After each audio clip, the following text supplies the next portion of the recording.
A highly advanced technological society would fail quickly without constant inputs of technology and resources. In your district of space, this is created, through persuasion and the threat of exclusion, a relatively stable system, a system that is generally followed by its participants. Over time, this has been established. Though in the history of your local universe there have been wars and great conflicts, in the last 10 to 12,000 years there has been a period of great stability, and this has been maintained with tremendous determination. It is in humanity's interest, therefore, to maintain its self-sufficiency, to restrain its ambitions, and to be grateful for what it possesses, without wanting ever greater sources of power and influence. This will provide humanity greater anonymity, security and freedom from intervention and from forms of persuasion that you have not yet learned how to counteract. Because you live in a beautiful world that is desired by others, this will be required of you if you seek to remain a free and sovereign people in the universe. Do not, then, be desirous of things you do not possess. Do not seek to have all the advantages that others seem to have, for these come at a tremendous price. Do not seek wealth beyond what your world and your solar system can provide, or you will fall prey to the persuasions that exist in the greater community, and you will be facing competitors that are long established and who have far greater powers of persuasion, skill and technology than you do. The greater community is an environment that requires tremendous discernment and discretion. If you are to participate here in such a way that your own privacy and freedom may be sustained, then you must develop this discernment and this discretion. You have native skills that God has given you to do this, but they must now be brought to bear. Humanity will have to unite to accomplish these things and to end its ceaseless conflicts amongst its tribes and nations in order to prepare itself to function in the greater community. This will be born of necessity. It will be required. Therefore, do not seek for foreign technology, do not invite it and do not accept it if it is offered to you.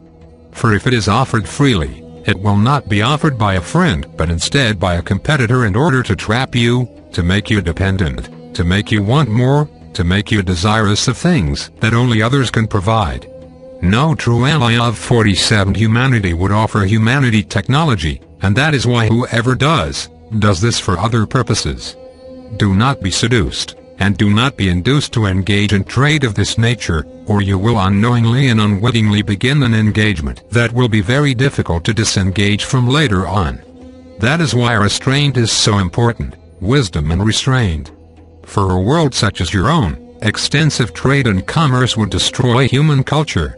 It would undermine everything that you have that is noble and great, and you would become involved in a complex situation that would require a great deal of your focus and energy to sustain. That is why there is a great truth in the greater community that the wise remain hidden.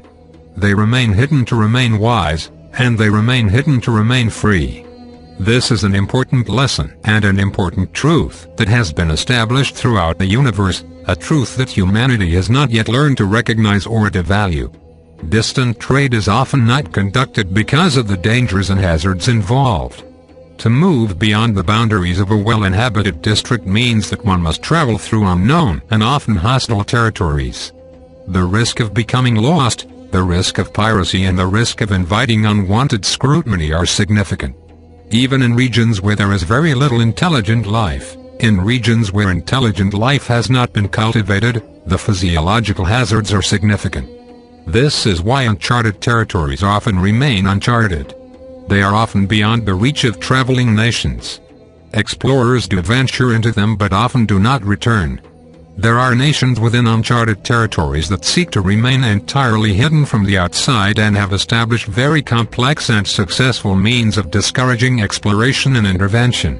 Those few free races in your local universe who are aware of you, who value you and who wish to see you emerge as a free and sovereign people will not encourage trade or commerce for you. And they will generally not seek to establish trade and commerce with you unless you deplete your world to such a degree that you simply cannot sustain yourself here. It is better that you remain technologically limited, but free and self-determined, than it would be for you to become more technologically advanced and to fall under the domination and control of foreign powers in the greater community. The assumptions that prevail in the human community at this time are extremely ignorant of these things. the desire for technology, the desire for resources, the desire for contact with the greater community. It is natural that you have these expectations, but they do not represent real wisdom on your part. Your true allies in the universe will not seduce you with technology, nor will they induce you to become involved in trade and commerce, for they know the great risks and the price that this requires. They will encourage you to remain self-sufficient and united and to develop a very clear and sustained boundary to space.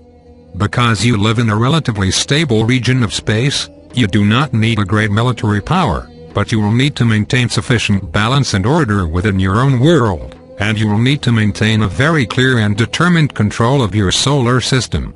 Others races accept that your solar system represents your sphere of influence.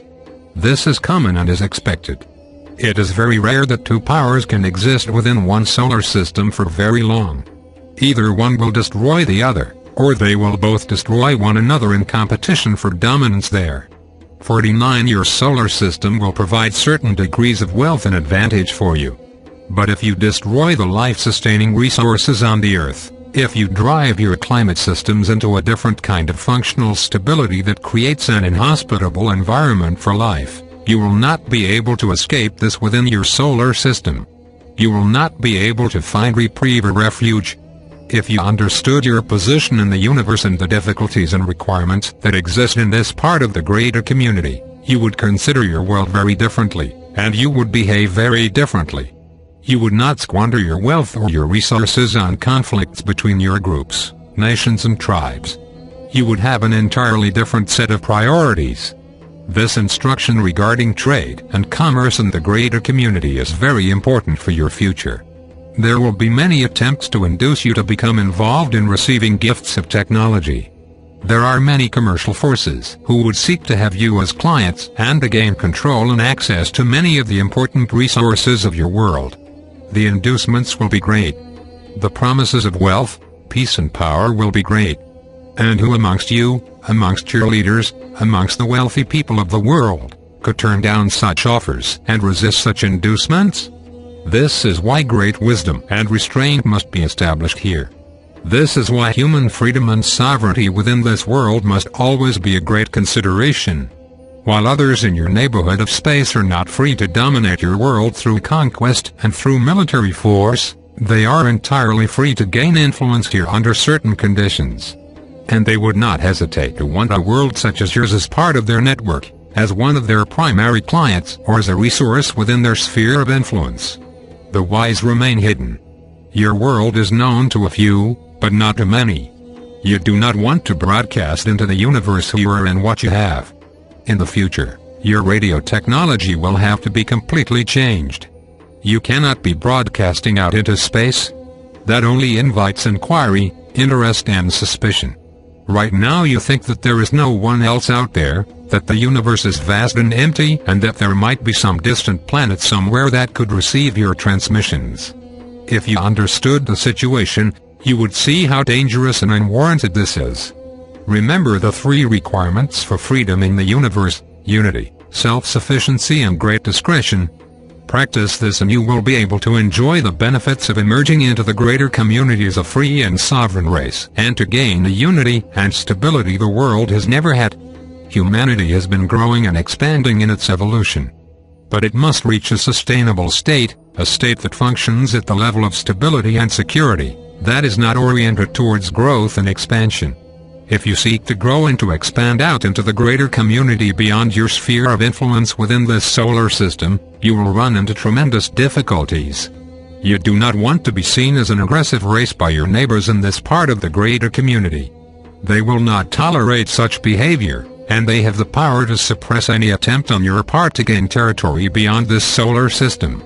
Nor do you want to enter into competition with them in a hostile or contrary manner, for this would not serve your future in any way whatsoever.